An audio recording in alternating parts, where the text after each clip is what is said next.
ایام تھے، ایمرجنسی کے دن تھے اور سفر ہو رہا تھا اور پیچھے کافر لگے ہوئے تھے، تو اتنی ایمرجنسی جو ہوتی ہے اس میں آداب نہیں یاد رہتے کہ آپ ہجرت کر رہے ہیں اور رات کے اندھیرے میں نکل رہے ہیں اور کفار و مشرکین آپ کے تعاقب میں ہیں.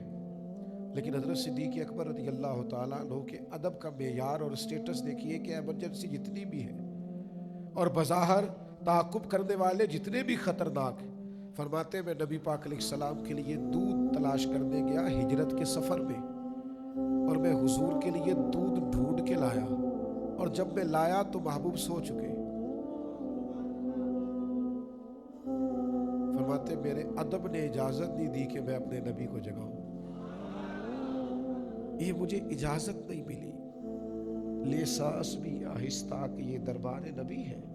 فرماتے وہ دودھ کا پیالہ لیے میں کھڑا رہا، جب وہ جاگے تو پھر میں نے دونوں ہاتھوں میں رکھ کے وہ پیش کیا.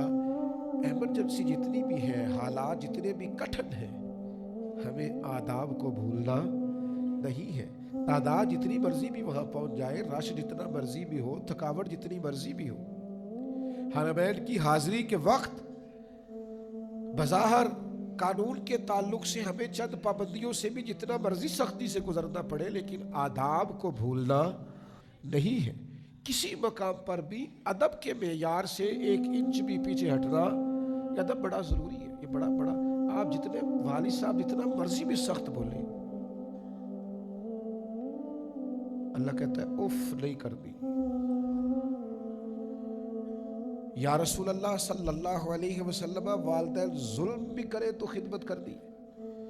پوچھنے والے نے 1 دفعہ پوچھا، حضور نے 3 دفعہ فرمایا اگرچہ ظلم بھی کرے، اگرچہ ظلم بھی کرے، اگرچہ ظلم بھی کرے، تم نے بہرحال ان کی فرما بردار. جو ادب والی جگہ ہے وہاں ادب ہی ہوگا، دوسرا کچھ ہو سکتا نہیں ہے. اپنے مزاج سے ادب کو کبھی نہ نکلنے دیں، اور جب بے ادبوں سے بھی ملے نا تو پھر بھی آپ تو ادب والے ہیں. آپ کا سٹیٹس وہ نہیں ہونا چاہیے جو اس بندے کا ہے. آپ کا معیار تھوڑا بلند ہونا چاہیے، آپ کا رویہ تھوڑا ٹھیک ہونا چاہیے.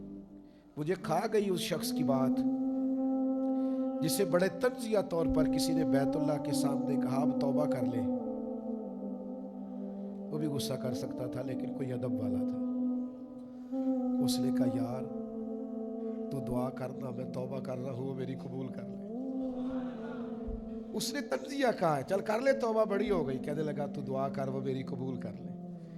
تو محسوس ہوتا ہے کسی نے تربیت دی ہے، کسی نے سمجھایا ہے، کہیں سے سیکھا ہے، کسی کی نظر سے اس نے فیض پایا، کسی کے چاہنے والا ہے، کسی سے پیار کرنے والا ہے، کسی کی نگاہ سے اس نے کچھ حاصل کیا.